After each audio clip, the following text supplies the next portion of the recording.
पीछे उसे वो दिखा पड़े करते हैं ना। सबसे पहले सभी ध्यान दो, जैसे कि अभी हम पढ़ेंगे और वो क्लास में 10th का एनसीईआरटी में है वो पढ़वे नंबर 6। पढ़वे नंबर कितना है? 6।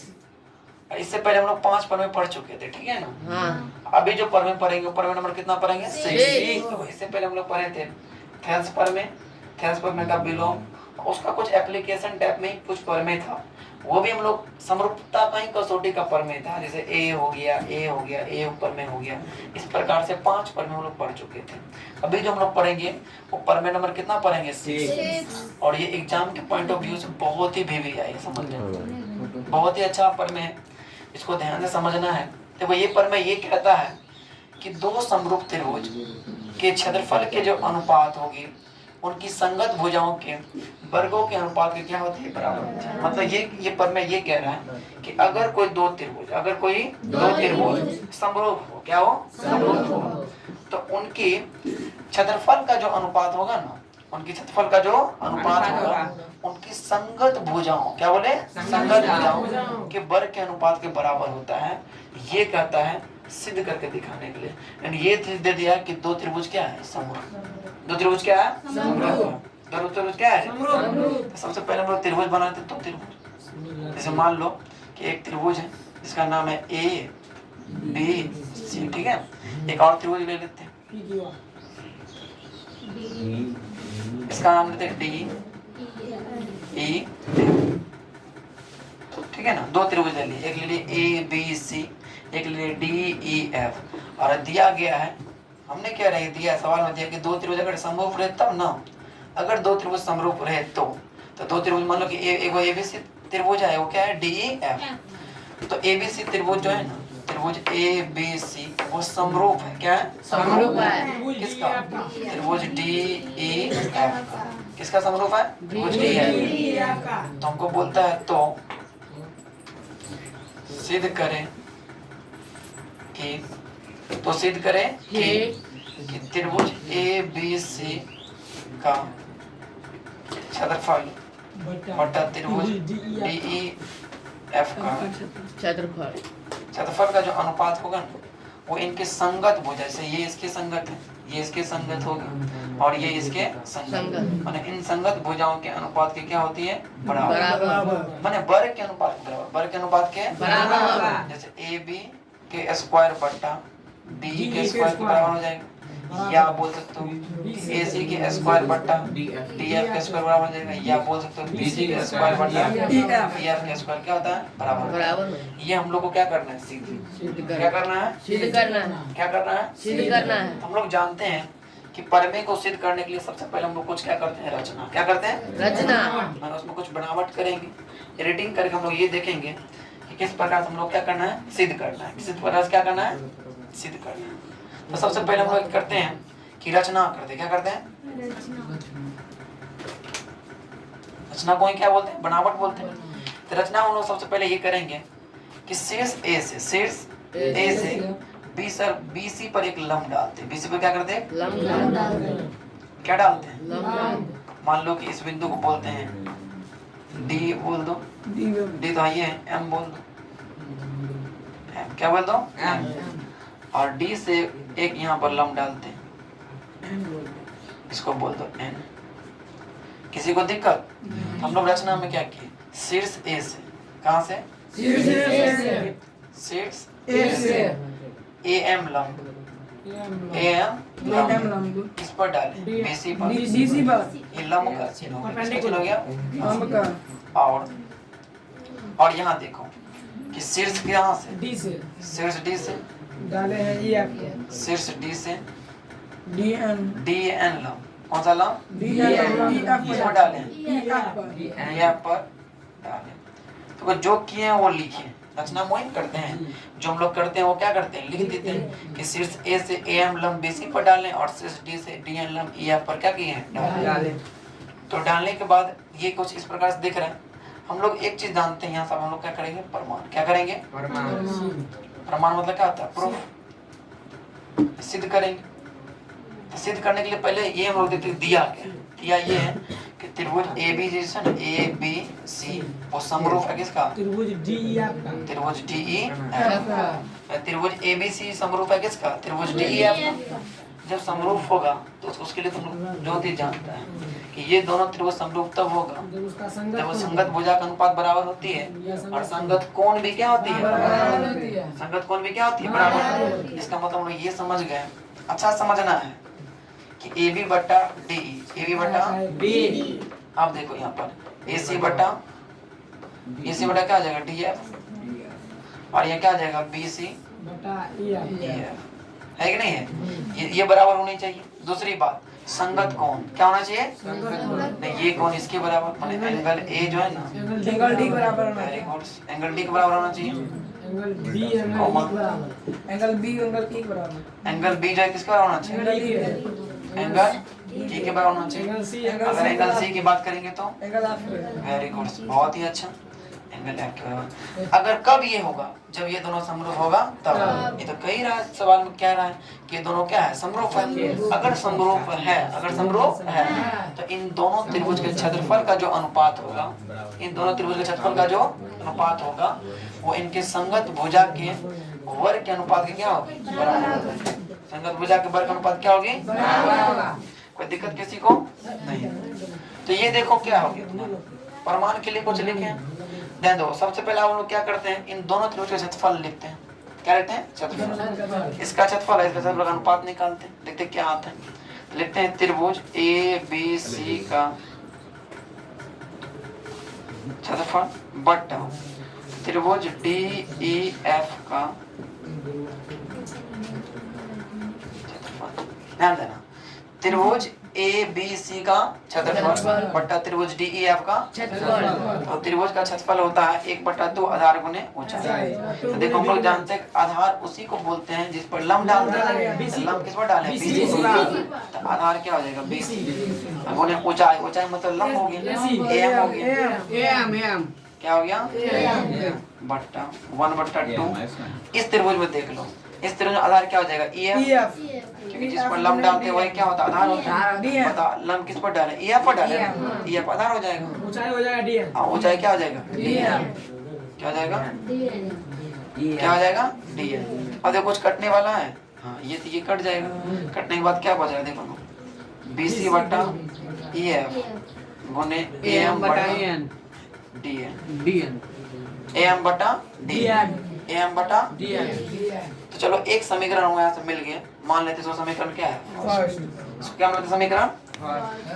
चलो यहाँ तो हो गया। अब हम लोग एक चीज देखते हैं कि जो त्रिभुज नया बना है, एक त्रिभुज ये बना है, त्रिभुज ये बना है लंब डालने के बाद, ये त्रिभुज दो भागों में बट गए। तो अब देखते हैं ये दोनों त्रिभुज में क्या रिलेशन है, वो चीज हम लोग देखते हैं। तो ये तो हम लोग पहले से जानते हैं कि इसका कौन सा कोण है? संगत कोण। कौन सा कोण है? ठीक है। ये भी 90 डिग्री, ये भी क्या है? 90 डिग्री। तो ये दोनों त्रिभुज में देखो, पहले हम लोग त्रिभुज लिख लेते हैं। त्रिभुज ABM। देखो AMB लिखो, AMB त्रिभुज DN एवं त्रिभुज DNE, त्रिभुज DNE में देखो एक चीज देख रहे हैं कि एंगल B जो है ना, एंगल E के बराबर है। एंगल B किसके बराबर है? एंगल E के। ये हम नहीं कर रहे हैं, ये दिया है। ये क्या किया गया? दिया गया, पहले दिया गया। थोड़ा समझना प्लीज। एक काम करो ना, यहाँ पे ये जो है दिया हुआ, ठीक है, रहने तो दिया, ठीक है ना। अब एक काम करो कि एक यहाँ पे देखते हैं, ये जो एंगल है, एंगल M कौन है? एंगल M, वो एंगल N के बराबर है। ये भी 90 डिग्री, ये भी क्या है? 90 डिग्री। इसका नाम लिखो AMB, एंगल AMB इक्वल है एंगल DNE का, एंगल DNE का। ये मतलब क्या हो गया? हम लोग रचना से लिए, कहाँ से किए हैं? रचना से। हम लोग जानते हैं कि अगर त्रिभुज में दो कोण इक्वल हो जाए, तीसरा कोण अपने आप में क्या हो जाता है? इक्वल हो जाए, इसके बराबर हो ही जाएगा ना। तो एक चीज हम लोग देख लें, दो कोण बराबर हो गया। दो कोण क्या हो गया? बराबर। तो हम लोग जानते हैं कि दो त्रिभुज में अगर दो कोण बराबर हो जाए, ए ऊपर में से, किससे? ए ऊपर में से, वो दोनों का दोनों त्रिभुज क्या हो जाएगा? समरूप हो जाएगा। क्या हो जाएगा? समरूप हो जाएगा। क्या हो जाएगा? समरूप। इसका मतलब हम ये समझ गए कि त्रिभुज ABM जो है ना, वो समरूप है त्रिभुज डी एन ई का, किसका D and E का। DNE का, किसका समरूप है DNE का। जब ये समरूप हो जाएगा तो बताओ इन दोनों त्रिभुज का जो संगत भुजा का अनुपात है वो बराबर हो जाएगा। संगत भुजा का अनुपात क्या हो जाएगा बराबर। इसका मतलब ये समझ लीजिए AB बट्टा DE जो होगा ना, AB बट्टा DE वो बराबर हो जाएगा किसका DE बराबर हो जाएगा। अब देखो इसका लंब का ले लो AM बट्टा DN का, AM बट्टा DN का। अब यहाँ देखो और ये इसके सामने वाला कौन ये हो गया ना, इसके सामने वाला ये कौन हो गया, इसका संगत कौन माने ये भुजा संगत इसके संगत भुजा ये हो गया। हम लोग ये देखें कि त्रिभुज देखो ना AMB, क्या बोले AMB वो समरूप हो गया था त्रिभुज DNE का। अब बताओ समरूप जब हो जाएगा तो संगत भुजा का जो अनुपात हो जाएगा वो क्या हो जाएगा बराबर हो जाएगा नहीं हो जाएगा बराबर नहीं हो जाएगा। इसको मान लो समीकरण सेकंड फिलहाल, क्या मान लो समीकरण क्या मान लो समीकरण। एक चीज देखो तो यहाँ पर एक चीज हम लोग यहाँ पर देख रहे हैं कि AM जो है ना AM जो है AB बट्टा DE के बराबर भी है और AM बट्टा DN जो है ना BM बट्टा EN के भी बराबर है नहीं है। हम लोग लिखते हैं समीकरण 2 से, यहाँ लिखता हूँ देख लेना समीकरण 2 से देखने कि AB है ना AB बट्टा देखो ना यहाँ पर AB है ना AB देखो ना AB बट्टा D बट्टा क्या हो जाएगा AM बट्टा क्या हो जाएगा DN। कौन है D है कि नहीं है, ये दिया है कि नहीं दिया है कि AB बट्टा EN जो बराबर क्या AM बट्टा DN का। और यहाँ से ये भी लिख सकते हैं कि BM जो है ना BM बट्टा EN जो है ना EN ये भी बराबर है किसका AM बट्टा DN है ना, मतलब ये इसके बराबर भी है और ये इसके बराबर भी, तीनों बराबर है मतलब ये इसके बराबर भी इसके बराबर भी है कि नहीं है।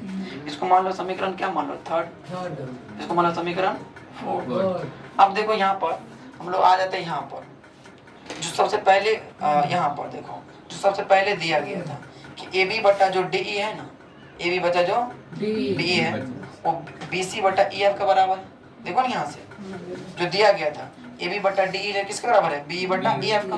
क्या बताओ AB बट्टा DE के जो ऊपर BC बट्टा EF लिख सकते हैं नहीं लिख सकते हैं क्योंकि इसकी प्लेस पर क्योंकि ये दिया गया है। हम लोग लिख सकते हैं समीकरण थर्ड में, समीकरण थर्ड में समीकरण थर्ड में हम क्या करते हैं कि AB बट्टा DE के जो ऊपर AB बट्टा DE के जो ऊपर क्या लिखते हैं BC बट्टा EF BC बट्टा EF। तो BC बट्टा EF क्या हो जाएगा AM बट्टा DN हो गया ना। ये कहाँ से लिए दिया गया है, इसको मान लो समीकरण 5 समीकरण 5। अब तुम लोग देखो अब देखो त्रिभुज का क्षेत्रफल का अनुपात AM बट्टा DN के ऊपर क्या लिख सकते हो BC बट्टा EF, हाँ या ना नहीं लिख सकते हो क्या लिख सकते हो AM बट्टा DN के ऊपर क्या लिख BC बट्टा EF लिख सकते हैं नहीं लिख सकते हैं। अब लिखते हैं समीकरण फर्स्ट से, समीकरण पहला से देखो पहला में क्या दिया था कि त्रिभुज ABC का क्षेत्रफल बट्टा त्रिभुज DEF का क्या दिया था देखो तो BC बट्टा EF गुणे AM बट्टा DN। इस वजह पर लिखना क्या हमको BC बट्टा EF, वेरी गुड BC बट्टा EF। अब बताओ त्रिभुज ABC का क्षेत्रफल बट्टा त्रिभुज DEF का, ध्यान देना त्रिभुज DEF का क्षेत्रफल जो हो जाएगा BC स्क्वायर बट्टा EF। समझ रहे हो बात को, जो हमको प्रूफ करना है उसकी ओर हम लोग आ चुके हैं कि त्रिभुज अगर दो त्रिभुज समरूप होता है तो उन दोनों त्रिभुज के क्षेत्रफल का जो अनुपात होता है इनकी संगत भुजा के अनुपात की क्या होती है, संगत भुजा के वर्ग के अनुपात की क्या होती है बराबर। तो देखो हम लोग एक को दिखाए हैं इसी प्रकार से सभी को दिखा सकते हैं। सब तो एक दूसरे के बराबर है कि नहीं है, सब एक दूसरे के बराबर है कि नहीं। अब मान लो यहाँ पर हम लोग यहाँ पर मान लो ऐसे भी तो लिख सकते हैं कि BC है ना BC बट्टा EF, तो क्या मतलब BC बट्टा EF के जो ऊपर AB बट्टा DE नहीं लिख सकते क्या, जरूर लिख सकते हैं। उसके बाद देखो यहाँ पर हम लोग यहाँ से देखते हैं और ए बी बटा डी, यहाँ पर ए एम बटा डी एम के ऊपर लिख सकते हैं क्या? बताओ यहाँ से भी तो ये दोनों मैंने स्क्वायर करके लिख सकते हैं। मैंने इसी प्रकार से हम लोग सभी को इस फॉर्म में क्या कर सकते हैं? लिख सकते हैं। तो एक बार हम सिर्फ लिख देंगे सिमिलरली। क्या लिख देंगे? सिमिलरली। क्या लिखेंगे? सिमिलरली। इसी प्रकार। सिमिलरली मतलब इसी प्रकार। इसी प्रकार हम लोग सबको कर सकते हैं। हाँ। त्रिभुज ए बी सी का क्षेत्रफल बटा त्रिभुज डी ई एफ का क्षेत्रफल क्या हो जाएगा? हो जाएगा तुम्हारा, अगर शुरू से लिखते हैं क्या हो जाएगा? ए बी का स्क्वायर बटा क्या हो जाएगा? डी ई का स्क्वायर और क्या है? ए सी का स्क्वायर बटा क्या हो जाएगा? डी एफ का स्क्वायर और क्या हो जाएगा बताओ? बी सी का स्क्वायर बटा ई एफ का स्क्वायर। क्या बता इसके बराबर हुआ कि नहीं हुआ? मतलब यहाँ से हम लोग क्या कर लिए? प्रूव कर पा रहे हैं। क्या कर पा रहे हैं कि अगर दो त्रिभुज समरूप है, अगर दो त्रिभुज क्या है? समरूप है, तो इन दोनों त्रिभुज के जो क्षेत्रफल का जो अनुपात होगा ना, इनकी संगत भुजा के वर्ग के अनुपात के बराबर होती है। ये थ्योरम सच में बहुत ही विवेक थ्योरम है, बहुत ही अच्छा थ्योरम है। इसको ध्यान से पढ़ लेना है। आगे की थ्योरम फिर से मैं देखूंगा, बताने का कोशिश करूंगा। थोड़ा भी दिक्कत हो तो फिर से हमको बताना, ठीक है? तो समझ गए हो? चलो सबको थैंक यू।